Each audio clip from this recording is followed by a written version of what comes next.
Okay, so three more from me. Uh-huh.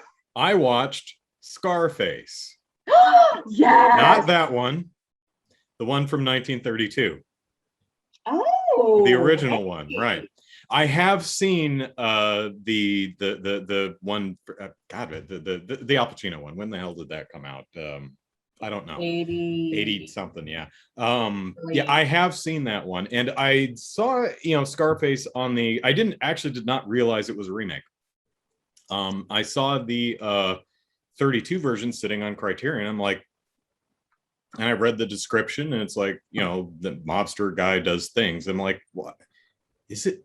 Is Scarface a remake of this? Is it? Huh, I didn't know. So I watched it, and yeah, it's same movie pretty much. Wow. How do they make a movie like that in the 30s? I mean, Not well. okay. There Fair. are a few moments that work really well. Okay. Particularly the shootouts and all the vehicular mayhem is really well staged and filmed, and Okay. quite exciting. There's a lot of drive-by shootings, the Tommy guns and shooting out the thing, shooting out the shop fronts and stuff, and it's really well done. I mean, especially for early 30s. Is You're looking really high, so I'm guessing Jeremy.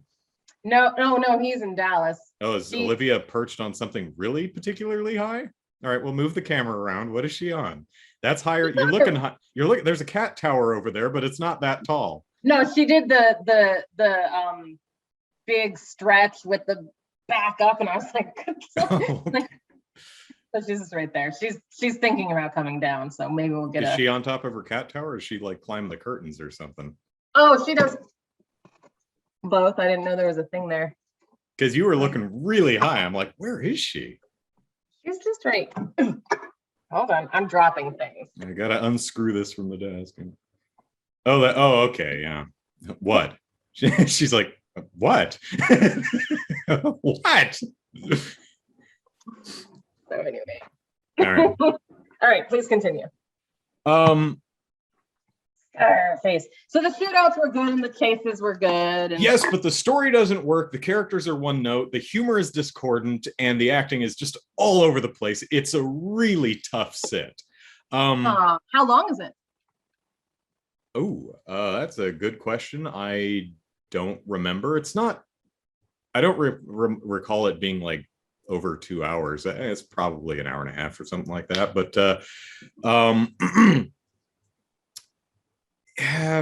but it's the same movie. It's not Tony Montoya or something like that. Character names are all different, but it's the same thing where he works his way up, and for some reason is like ridiculously overprotective of his sister in a way that's super uncomfortable. Sure. It's like, no, 18-year-old woman, you can't have a life or relationships with other men. How dare you play kissy face with you? I'm like, what do you expect your adult sister to do? Do you want to bone your sister? Is that what it is, Tony? In both movies, it's the same thing. I'm like, why? Yeah, because it goes beyond overprotective and into covetous. It's like, this is feeling really icky and weird. Is he good? The guy who doesn't play Tony Montoya, but like the guy who plays Scarface, he convincing. Yeah, it's one note, but it's on key. It's not pitchy. It's a clear, solid note, but there's only one of them. And it's pretty much the same thing with all the characters. There's just, it's not very interesting. There's also a character who is the comic relief, but the comic relief from like a Naked Gun movie. They're in a, he's like, comic relief character, go call into the boss and tell him stuff. And this guy is just hopeless. He's like the secretary guy, but he's hopelessly incompetent. He can never remember to take down anyone's name or what they wanted. He seems like half deaf. So there, he's in like a restaurant calling the boss, and then another drive-by happens because those happen twice a week on Tuesday, and that was not the correct phrasing, but whatever. They're frequent. So everyone's, I'm being shot. Oh, I'm being shot at. Hide under a table. Glass exploding. If ever I get shot, I'm like, oh my god, I'm being shot. So this ruins the place. So he's in the back on the phone. He's like, hello. Yeah, it's real noisy here. I'm like, oh my god, it's tonally discordant. It does not work. It reminds me of it's kind of funny, but it's in the wrong movie. Hemsworth's character in the new Ghostbusters, which isn't new anymore. Yeah, the 2016 one. Yeah, like that kind of. I enjoy. I have the DVD, Blu-ray, something from Ghostbusters 2016. I adore a lot of the behind-the-scenes stuff, like the whole interview segment where they're interviewing him from the dog and dog. Where did for the job? Yes. Yeah. I think one of the logos he comes up with is like a hot dog floating over a house or something like that. I think that's what I was thinking of. But that whole scene was just like 15 minutes long of them sitting there just ad-libbing. I love watching that. It's genuinely funny. The performers are hilarious. It doesn't work in the movie. Yeah, that's because the character does not work. He doesn't fit in the universe. Yeah. A loud sound, some ear-splitting siren comes off and he goes, ah. No, that just doesn't work. Yeah. I mean, some things about the character don't work. Like when he rubs his eyes through his frames, they're like, oh, okay. Why no lenses? And he goes, well, they keep getting dirty, so I took them out. All right. Yeah, no, that's funny. Like there's a couple other things where he looks at this like, because the Ghostbusters are in like an old restaurant or something, and the sign at maximum occupancy 132 is still on the wall, and he goes, fine, I'm with that too. That's a background thing. That's not even really highlighted. I'm like, that's this guy is impossibly stupid, but a couple of them work, but most of it. He's also let's not talk about Scarface. Let's talk about Ghostbusters 2016. The thing, I don't think they knew what they wanted that character to be, because he alternates between being hopelessly stupid and also just thoughtlessly rude to other people. Kind of callous in ways. Yeah, callous and crappy. It's like, hey, you're supposed to answer the phone. He's like, I will if I feel like it. Okay, well, that's kind of a different kind of douchey, mood, and that's why Scarface doesn't quite work. But it was interesting seeing what the from a compare and contrast standpoint, it was an tough sit, but kind of an interesting watch. How it's the same movie, but the broad strokes of the plot and what happens, but some good shootouts at least. So there you go, that's nice. All right, what else did I watch? Okay, I watched Deathdream, which is, if your viewers who are now watching this will see the poster, and if I'm using the right poster anyway, poster dance. It's like this is a poster that I remember seeing in like on video store shelves back in the day. Ooh. And I watched it's the red one. Deathdream, yeah. And I never saw yes, and I never saw this movie. Yes. Yeah, and I watched the movie and it got to that scene. I'm like, that's the movie on the poster that I saw in Blockbuster or Hollywood Video or wherever when I was a kid. I'm like, oh my God, that's what that's from. So a soldier is killed in Nam, and he comes home anyway, but he's not quite the same. No, he's not. Yeah. So it's kind of a zombie. He is actually dead, and I think he has to like kill people to get their blood so that he doesn't become a rotting corpse, but he's also just kind of an unpleasant asshole. It's he's dead. Well, I might but I mean the movie's boring, nothing works. Let's see. Main characters aren't believable. The villain's meant to be super creepy and unsettling, but just comes off as annoying. And the attempted pathos rings hollow. Oh. There's only one. What really doesn't work about the movie is no one reacts to this guy realistically. He comes home and he just. Oh, reenactments. Just sits in a chair, rocket, pretty much doesn't respond to anyone. Doesn't, I mean, if he talks to him, he's really curt and rude, doesn't want to go anywhere. You know, he left a girlfriend behind, but now he's back in town and she wants to see him, but he's like, no, don't tell her I'm here. It's like, and everyone's like, oh, that's just Larry or whatever. And he, you know, it's war is hell and blah, blah, blah, blah. The girlfriend is the only one who even remotely realistically reacts to this guy. She's like, what do I call him? Larry? Larry!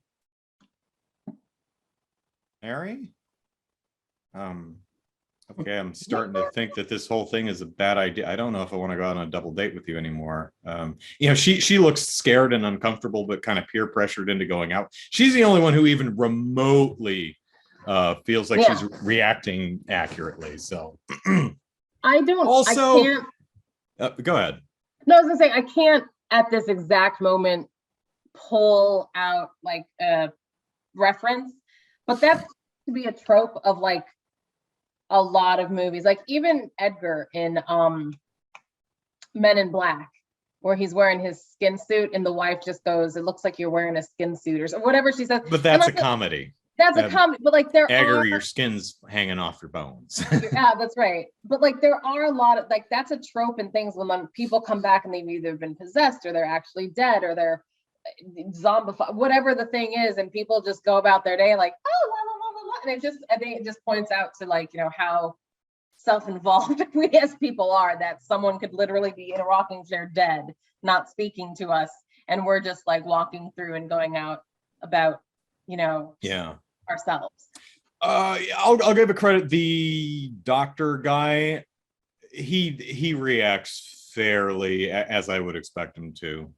So doctor, I'd hope so. But most of the main family, it's just like, are you guys? I mean, I realize you want him to be okay, and I realize that, but man, he did kill your dog by strangling it with one hand in front of a group of children. So, you know, maybe there's some red flags here. Yeah.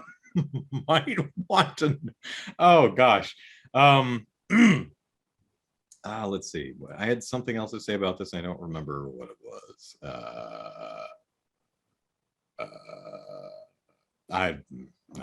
No. It's just it's bad. It's boring. It doesn't work. So yeah. But at least now you know what that image from our childhood. Yeah, at least, it's a bad movie. I'm glad I never rented it.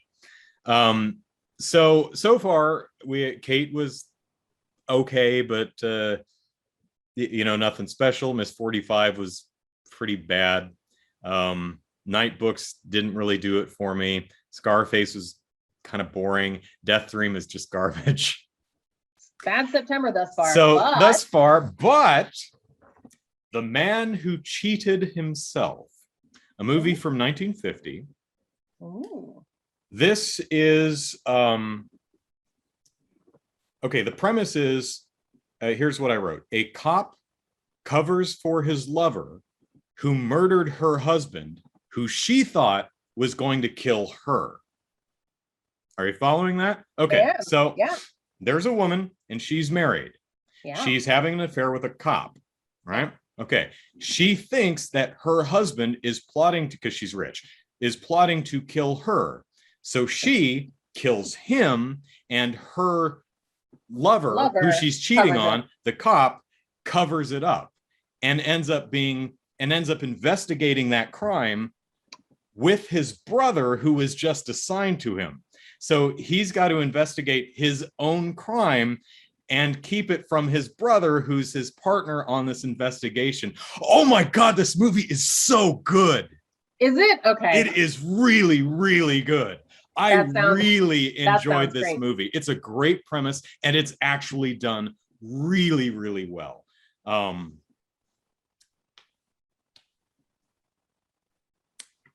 There's some overacting.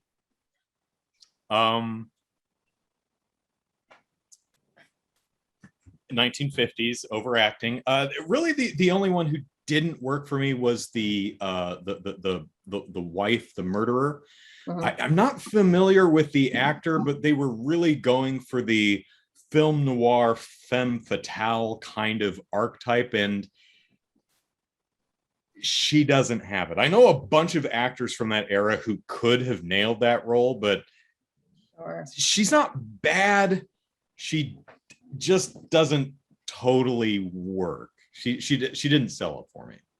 Yeah, I have this month I saw a movie from 1950 that I watched. We'll talk about it next time we talk about October movies. But yeah, I feel the same way about the girl in that one. I'm like, just didn't do it for me. Yeah.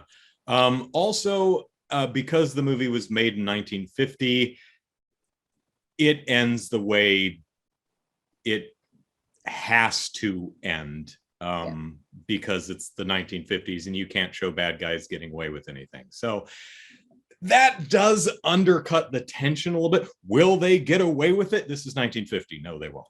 No, they won't. No, they won't. That said, the final scene, it does a really, procedurally, it's really interesting. There are a lot of tense scenes. It's kind of like an episode of Columbo, where you know who the murderer is, and you know Columbo knows who the murderer is, and so you're watching the murderer try and weasel their way out of stuff and cover stuff up. And will they get? Well, it's Columbo, so no. But it's kind of like that in a way. It's seriously, the man who cheated himself. I have already decided that once we're done here, I have a project that I'm doing that I'm like, I just need to have. I'm in. I'm doing Columbo for my project. I've seen them all probably several times, but Peter Falk, man, he gets me. Yeah. So the man who cheated himself, 1950. I highly recommend that one. I really enjoyed that. I don't know if it's because I was kind of disappointed in my movie choices for that month. Up to that point, that probably helped a bit, but I really genuinely enjoyed that one. There actually is one element of the film that doesn't work, and it's not the film's fault. Actually, it is the film's fault. No, it does work. It plays into the strengths of the fact that the film is in black and white, because if it was in color, you would have figured this out way before and it wouldn't make any damn sense. Okay, so there's the color, so when the cop is dumping the body somewhere, there's a witness. And it's like, oh, there's a witness seeing a green car. It's like, oh, well, thank God I'm driving a blue car. And it turns out that the witness is colorblind. So the brother borrows his brother's car and drives it up to the witness, and he's like, is this the car you saw? He goes, yeah. He's like, are you sure? Because you said a green car. He goes, yeah, green car. He goes, this car is blue. You're colorblind. Dun, dun, dun. And I don't think that would sell as well. I mean, you do know he's driving a blue car, but I don't know if it would sell as well if the film were in color. I don't know. I'd have to give that a little bit more thought. But yeah, watching the movie, it's like, well, it's in black and white. I can't really tell what color this car is. So I thought maybe the guy got it wrong because it was dark, and blue car. He thought it was some other dark color like green, but no, it just turned out to be colorblind. So I think it could work, but I think you would have to. Yeah, that's interesting. It's interesting either way, just to have an eyewitness who's colorblind and stuff. So that's interesting. Yeah, cool. I'd have to really give that some more thought to really say if it would work better in color or better in black and white. Not really sure. Anyway, well, let's sit here for a moment and think about it. No, let's watch. Everyone watch it. Andrew and Kelly think about an old movie for 70-year-old movie for 20 minutes. That's our next video. We just think of and then every now and then go ponder. So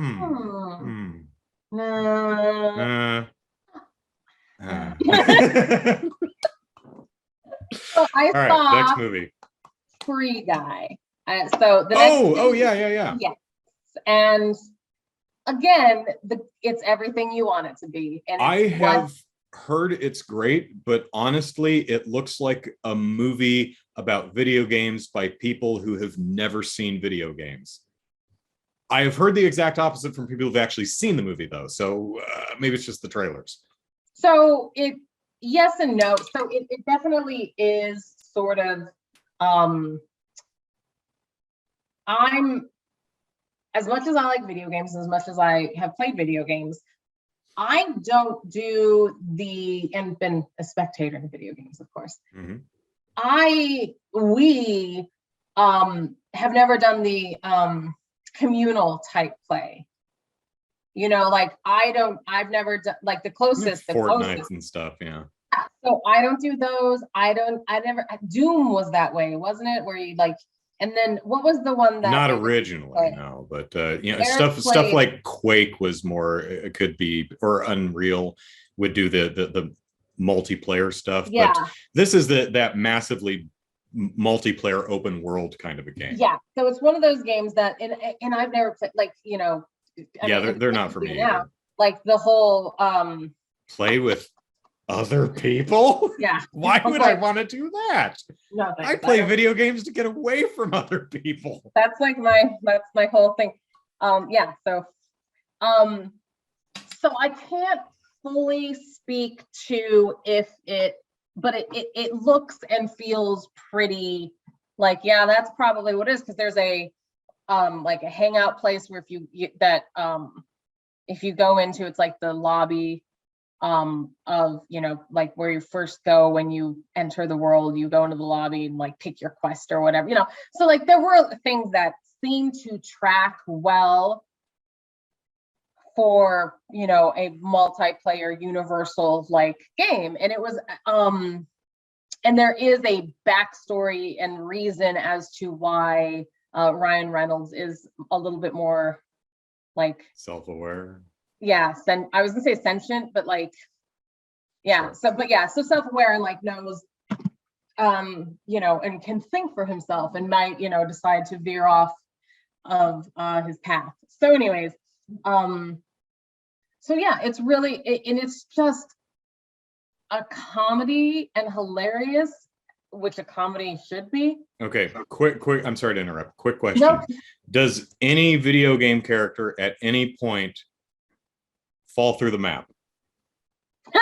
No, I don't. Oh, that's a missed opportunity. Come on, guys. That is so true. Just run it, just whomp. Ah! And just come on, you gotta have someone fall through the damn map. That's very true. And then Respawn and be really salty about it. Yeah, no, that's actually pretty funny. So yes, maybe collision on the floor, guys. There is a small amount of... Don't worry, we'll hit the kill plane eventually. Respawn back on the map. Sorry. No, there is a small amount of suspension of disbelief that has to come in, that you're like, because when she kisses him, I'm like, you're not actually kissing anyone, so how do you, like, what are you doing in the real world? What button did you push? Yeah, what button did you push? Is it the cake? Is she mouse and keyboarding it? Is everyone mouse and keyboarding it, or is everyone using a controller? Or is it mixed? Keyboard. Okay. A keyboard mouse, yeah. So anyways, she's like, there's your thumbnail, Kelly licking her mouse. I didn't really lick it, guys. Oh no, my mind is going really bad places now. Okay. I don't want to know. Okay. Yes. Developers who make hentai games and stuff like that. What is this little nub on the top of the mouse? I'm just saying, you build a mouse with the appropriate amount of force feedback, and, you know, or force feed forward, I guess. Yeah. Imagine all of a sudden you're scrolling through a screen and like you're like, oh. Cortana starts making some weird moaning noises. It's like, no, I don't want to use the mouse anymore. Oh my god. Sorry. That's okay. We were talking about the very PG-rated Free Guy. Which is really, it's just fun. It's movies that you can't help but to have a really good time when you're watching it. It's nostalgic in a way because of, it's video game life. It's, it's interesting in how and why and the whole, like the actual premise. I'm not going to give away why or how because that's literally the only part of the movie. It's not in the trailer. The trailer makes it just very fun, and you just think to yourself, why does he, why can he break free of this mole, and why can he do this and no one else can, and whatnot. And there is a reason, and it makes sense in as much as it can make sense. And so there is that story that is loosely in there, but it's really just about having fun, and you do have fun. And then it has that really big Ryan Reynolds guy that says who goes catchphrase. And so Taika Waititi's character, the one thing I will say about his character, which is unfortunate, is it's so fake. And I like Taika Waititi, and I like his aura. I like everything about him. I like he's just great. I love the costume design for his character is fantastic. However, like that character is such exaggerated, like that is not a human being. That's the only kind of like Chris really, Hemsworth in the 2016 Ghostbusters. It's like that's not a real person. Because he's just so, he doesn't work in this reality.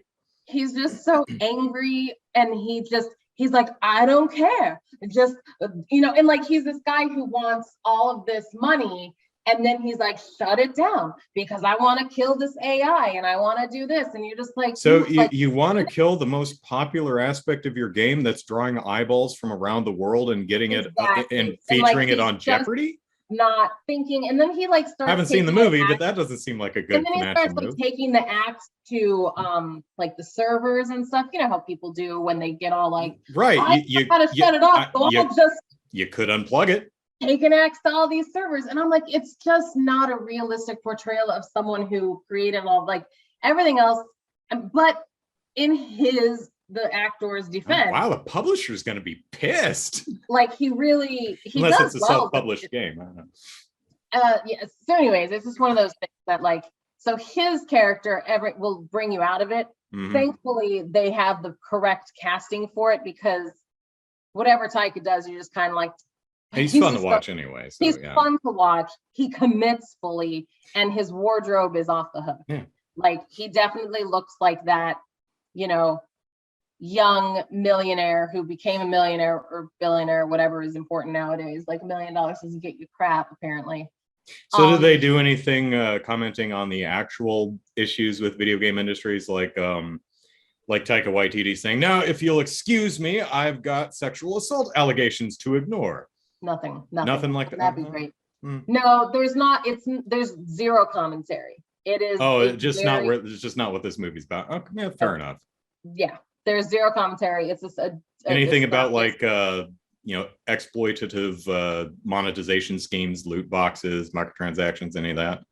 No, really? Okay, yeah. So yeah. The closest that it comes is the story, the actual underlying like plot is code that he steals from his employees, which I'm positive that happens every day in every industry by someone somewhere. You're stealing ideas from your employees, you're pass them off as your own. Like, that's in movies about everything, fashion. It's just what it is. So that's in there, but it's not a movie about commentary. It's a movie to be completely surface fun.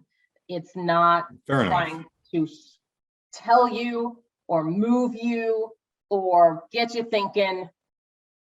It is. In fact, we'd appreciate it if you didn't do exactly. that. But it's such a good time. It's syrup on a pancake. Like, and then, who actually recorded catchphrase? Did we have an actor in a booth somewhere act as a joke, record catchphrase as a audio file and we just used that?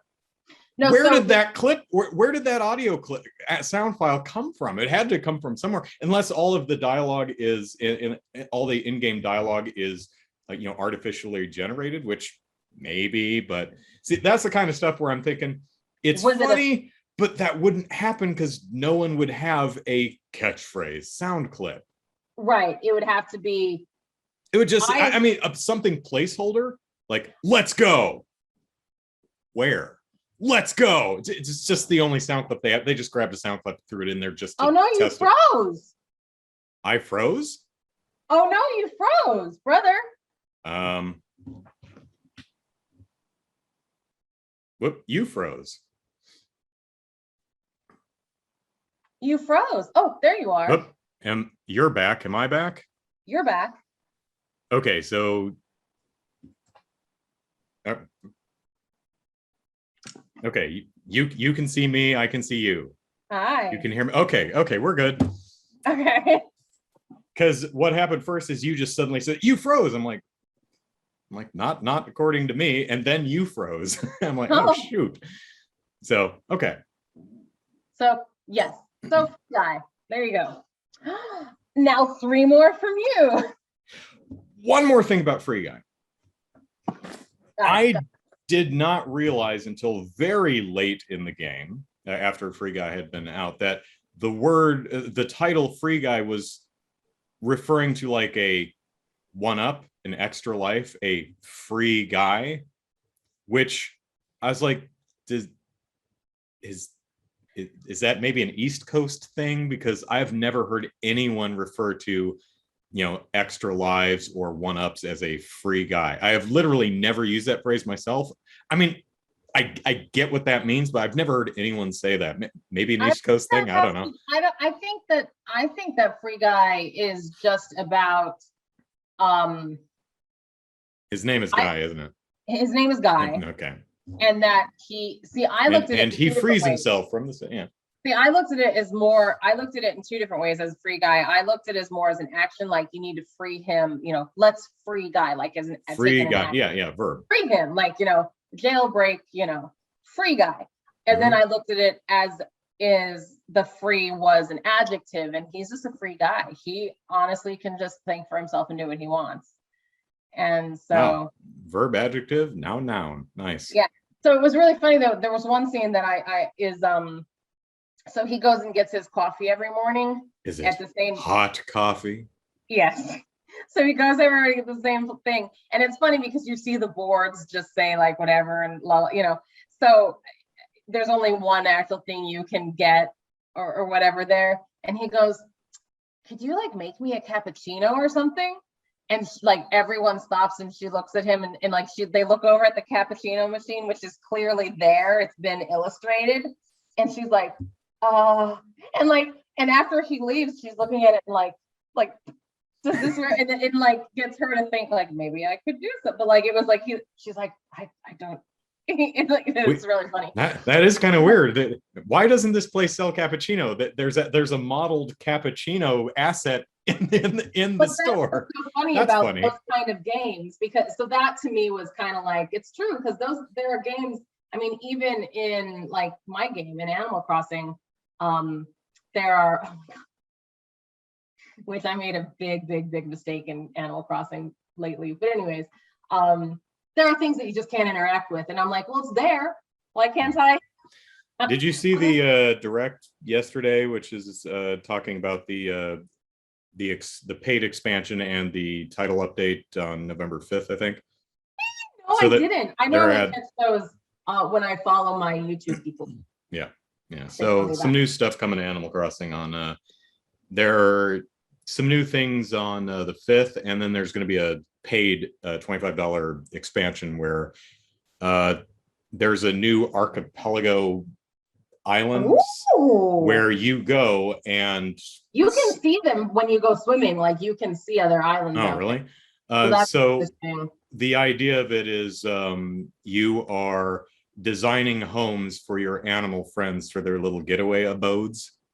And I think what the idea for that is if you design enough homes for your different characters to their specifications and you do a good job, then your animal friends on your island, you'll be able to modify their homes. They'll be like, oh yeah, you want to update my home? Sure, you're great at this.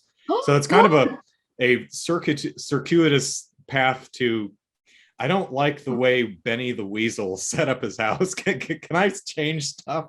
Well, I kicked out Graham. I didn't talk to him. Graham, because I didn't like his house, and I didn't like throwing going off to the visit feng him. shui of my island, Graham. I did. Piss I was, off, Graham. I was like, he's so cute. He's this little hamster, and he's so cute. And he's glasses. And then you go into his house. I dug a moat around his house to isolate him for the rest of my island. Nope, you're done. I don't like you at all. Like, all right. So back to mine. I watched My Little Pony, A New Generation. Now, I am a fan of the My Little Pony Friendship is Magic show, which ran for 9 seasons, I think.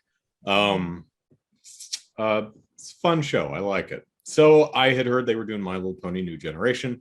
Figured it. Oh, I saw the movie in the theater too. Aha. And it was pretty good. So I knew they were doing a new generation. I figured it would be a show, and then I found out it's a movie. I was like, okay, then. That's when you said it. I was like, we're not doing TV shows here. Yeah. And then I learned that there is going to be a follow-up television series. I'm like, oh, okay. So they're just doing a movie to introduce the new characters so that we can have a TV show instead of. I think the My Little Friendship is Magic movie was like between season 7 and 8 or something like that. So it was really late in the game. So main narrative left me cold, but otherwise really charming, impressively well animated. It's 3D this time. Often very funny. Its songs are good, but only one of them is memorable. There's one there's one song that's what is it? It's the it's the villain song. It's always the villain song. It's the best. Always, it's always the villain song. It's the angry mob song. That's what it is. Angry mob. Yeah. That is hilarious. That is the standout song of the show. The rest of them are catchy and well performed and good, but probably nothing you're going to go away humming. But the angry mob song, that one's really good. Does it make good use of the 3D? I find that animated movies do 3D better somehow, personally. Well, I mean, it's not like I needed glasses. It's not anaglyph 3D. It's just computer generated 3D rather than a 2D animated show. Okay. Interestingly, though, I do have an actual 3D movie on this list somewhere, so we'll get to that. Mm-hmm.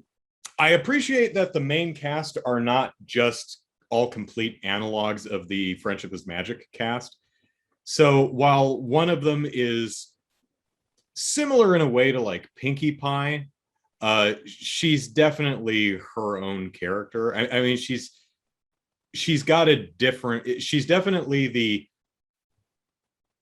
the most friendly, outgoing, and fun-loving of the bunch, to the point of sometimes being oblivious. But she's got a very different vibe than Pinkie Pie does. Pinkie Pie is more Deadpool in a way that a G-rated Deadpool, in that she can kind of break the fourth wall. She can like she seems to have a bag of holding somewhere where she can just pull weird stuff out of some dimensional pocket. The new generation character doesn't have, so she feels very different. So I liked that. I look forward to the eventual series. It's cute. It's one of those where so this takes place, I don't know, 1,000 years after Friendship is Magic, and everyone just got really bigoted in the ensuing years because all the Earth ponies and unicorns and Pegasi, they all live off by themselves and they all hate each other. Oh, Pegasi, they'll swoop from the sky and eat your children, snatch up your kids to drink their blood. It's like, what? Why are you all bigots now? This is not what I want in My Little Pony. Yeah. But you know, they all work together and they go, oh, that bigotry is stupid. We should stop doing the bigotry. And they Yes. do, which is good. Not realistic. Wish it was, but I'm fine with it. We're not bigots anymore. We realized it was dumb.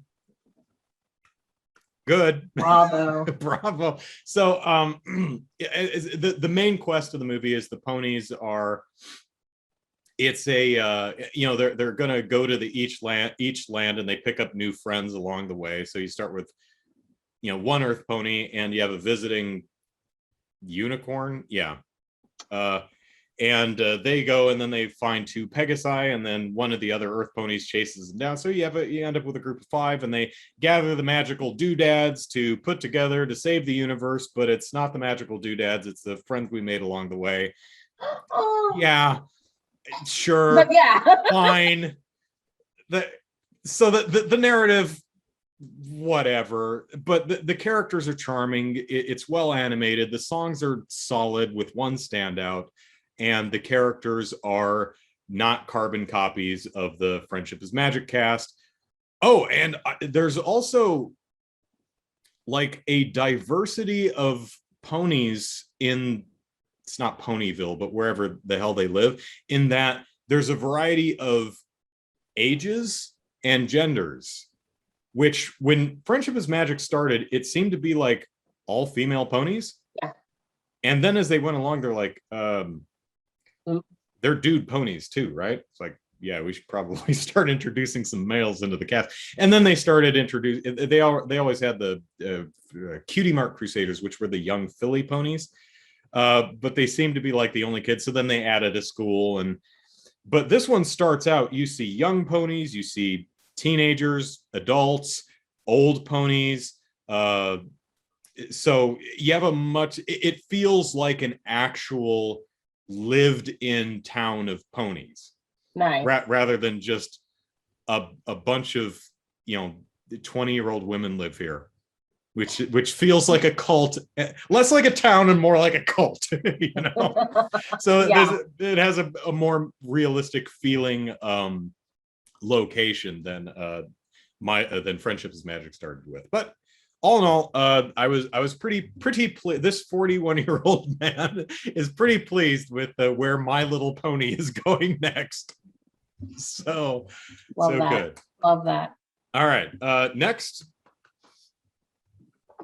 I must admit, and maybe turn in my film fan card, that I am manifestly unfamiliar with the works of Dario Argento.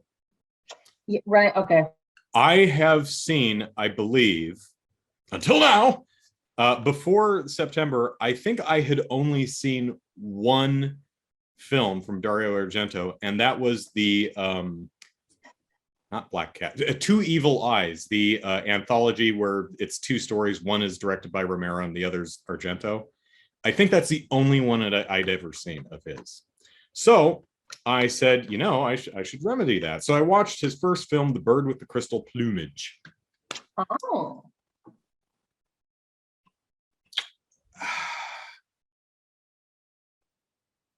Yeah. I'm sure he gets better. Well, it's like when you see, what is that one called? Bad Taste by Peter Jackson. Oh, Peter Jackson. I love Bad Taste, though. You do not, I take it? I did. It's not a good movie. No. But from a young guy just dicking around with his friends, it looks pretty good. I mean, the effects and the ideas and the stuff, it's really childish, but it's charming in its childishness. Is it a good movie? No, but I felt that that was worth a watch. One early Peter Jackson film I saw that I thought was genuine garbage was Meet the Feebles. And that's something I had wanted to see for a long time because it was the really R-rated puppet movie. I'm like, oh, that sounds great. It is not. I remember hearing that from you. No, I don't. Terrible. Ooh. So, but we're talking... This bird in their plumage. Yeah, crystal plumage. Is not good, but it's not good. It's not even bad good. It's just not. It's good. It's not bad. Okay. The setup is fine. What did I write? I wrote fine setup, but sloppy writing leads to dangling plot threads, unclear character motivation, and a twist you won't see coming because it's stupid. and So there's a dude, and he's walking along the street one night, late at night. All the stores are closed. He glances in the front of what's an art gallery. In the back of the art gallery is a second floor landing, and on the top of the landing, he sees a man and a woman struggling. He's like, what the hell is going on over there? And he walks across the street, and he the front of the gallery, it has like two security doors. It has like an inner security door and an outer security door. Sure, and they're all sliding glass. So even when it's closed, you can look in and stare at the art gallery stuff. Yep. And so the first security door is open, but the second one's closed. So he goes in there, he's like, oh no, this woman's being attacked and she's been stabbed. And the guy in the cloak and the hat, he jumps off the balcony, runs out a security door, but he hits a button on the wall, which closes the outer security door. So now the witness guy is trapped between the two security doors, and this woman's like bleeding all from her stomach and crawling across the floor. Help me. He's like, I can't do anything. And suddenly, finally the cops show up because, someone else saw, and they let him out, and she survives. Okay. And the film is this guy's investigating what happened, because there's an actual string of murders going on. She, because he was banging on the glass, survived, and because, he yelled at people outside to go call the police, actually saved her life. So now he's trying to figure out who stabbed her and who's doing the rest of the killings. Does he happen to be a cop, or is he just a dude like who's taking this on as a I think he's like project? I think he's just a photographer who's in Italy for a job, and the police take his passport away and won't let him go home because he's like a person of interest. And so he just starts investigating. Okay. So the setup is fine, but I wouldn't call the investigation really any more than mildly interesting. So you might wonder, is Bird with the Crystal Plumage, is that have anything to do with anything, or is it just a cool sounding title? Well, there is the bad guy like calls them, and he's working with the police, and they try and trace the call, but they can't, but they do record it. And there's this weird screeching sound in the background. And it eventually turns out that it's this one particular bird with crystal plumage that makes that weird screeching sound. And wouldn't you know, there's one at the local zoo. And wouldn't you know, there's a tenement building sitting butting right up against, the outside of the zoo. So, okay, it's someone in the tenement building, blah, blah, blah, blah, blah. So it's not bad, but it is not particularly interesting, and the twist is really dumb. So you have to tell me the twist. I mean, like, let's talk about, okay, so no spoiler here. It's been 1970, 51 years ago, so fine.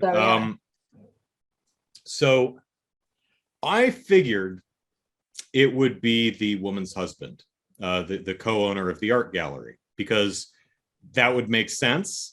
He could easily be there. He would know where the switch on the wall is. Right. He might have some motive for doing it. And do you meet the husband through the you've kind of met him, and he's maybe a shade. Yeah, and he's a character in the movie, and there's really just nobody else. So it kind of has to be him, but it's not. It's his wife, the woman who got stabbed. You see, she was trying to kill him, and he was fighting back and stabbed her and ran away. I don't know why he pressed the button on the security door, or why he's still living with her since she tried to kill him. I was going to say, and yet he's still the wife. She wasn't wearing anything to hide her identity. No, he just missaw what was going on. She attacked him and figured that he was attacking her and stabbed her, but no, it was self-defense. I guess what they're kind of going for is a Stockholm syndrome kind of a thing with the husband, but it doesn't work. It's stupid. So That sucks.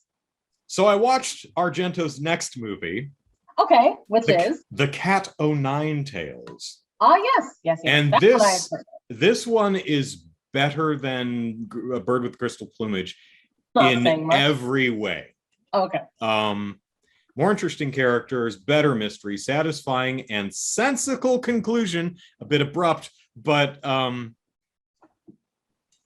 still I really wouldn't rank the movie much better than again, not bad, technically better in all regards than the first one, but still just Argento has this really weird at least for these first two movies, he has this weird conscious choice that he's making. It's not a mistake, it's intentional, but he has this habit of using real quick cutting insert shots. Like in this movie, one of them, it's like the killer's eyeball. You know how a lot of times you'll have the handheld from behind a tree kind of point of view camera, and they're like, oh, someone's watching. Argento kind of does that with a quick shot of an eyeball. Oh, okay. I don't like that. I get what he's doing. Okay. It works. It communicates what it's meant to communicate. I don't like it. Yeah. I don't know if that's something he would keep up throughout his films. These weird, quick establishing insert shots. These quick little bursts of information to get the audience to know things. Mm-hmm. They work. He's succeeding in meeting his intention. I just don't like it. Right. Yeah. But certainly a much more interesting movie, better characters. So this one's about a blind dude and his niece, I think, little girl that hangs out with him. Think it's the niece. And he is a former journalist, and he teams up with another journalist to solve the mystery of who's murdering people, right? The mystery of the murderer. The mystery of the murderer, right? And it's it's a much better mystery. It makes sense. It's one of those movies where the killer's the demise of the bad guy is actually pretty good. Let's see, 1971. Yeah, it's 50 years old. I think we can spoil this one. So he falls down an elevator shaft, grabs onto the cables with his bare hands, and just keeps falling. It's like, oh no, oh, that hurts so much. Oh. And then the movie stops. It's like, well, he's dead. Movie's done. It's like, no denouement. We're just done. He's dead. We're good. The girl's safe. The blind guy's, everyone's good. He's dead. We're fine. The movie's over. Go home. You said earlier it was a abrupt ending. A little abrupt, but the blind dude and the journalist and the little girl, who of course gets kidnapped by the killer at the end, and they have to go save her, it works. They're not flat one-note characters. They're one-note characters. They're kind of interesting, and the story and investigation itself is kind of interesting how they go about it, and it's okay. Why is it called Cat of Nine Tails? The plumage of the bird with the prettiness was explained, but like there is a reason, and I don't remember what it is. There actually is a reason, and I think it has something to do with a painting somewhere. Sure. A painting and a painter figures into the plot at some point, and he's this weird recluse that they have to go find, and he's boarded up his home, and you can only enter his home by a ladder through the second story window or something, and he captures stray cats to eat because he doesn't go out to shop. So there's something about that it's somewhere in there somewhere. I don't really remember, but there is something there. So So yeah, good job, Argento. You Uh-huh. improved. So improvement. And 10 years later, he did the Two Evil, I think it was like 1980 or something. He did Two Evil Eyes with Romero. And both stories are actually quite good. I really like them. They're adaptations of Edgar Allan Poe stories. Oh, I don't remember which ones, but each one. Let me. The Romero one is, I think there's a guy where a wife and her lover want to murder her husband for money, so they like, I think they like hypnotize him, but then he dies while he's hypnotized, which means he's like trapped in the otherworld void, and ghosts like use him as a conduit to get out into the real world or something like that. It's actually pretty cool. The Argento one is it kind of borrows elements of a bunch of things like Pit and the Pendulum and Telltale Heart and the Black Cat. It's this photographer who is a crime scene photographer who publishes macabre photographs.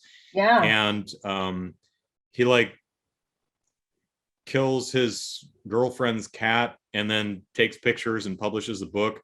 And then she sees the book in like a window and she's like, that's what happened to you killed my cat, you acid published pictures For art. For art, up yours, buddy. Not okay. And so he kills her and walls her up in the wall, and then the cat gets walled up in the wall, and so he gets the cat out, and I think he kills the cat and re-walls it up. I swear I've seen this. I've seen that. You might have. And then I think it turns out that other people who are like, because the girlfriend's missing, and they're like, I think you killed her, and they hear meowing. Oh God, the ghost of the cat. No, the cat apparently had kittens in the wall and were eating the girlfriend's corpse. So it's pretty good. It's pretty good.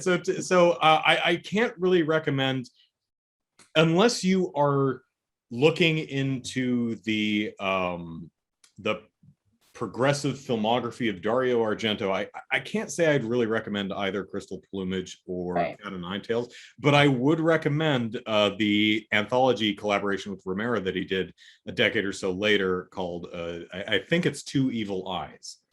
So that I remember enjoying. It's been a long time since I've seen it, but yeah.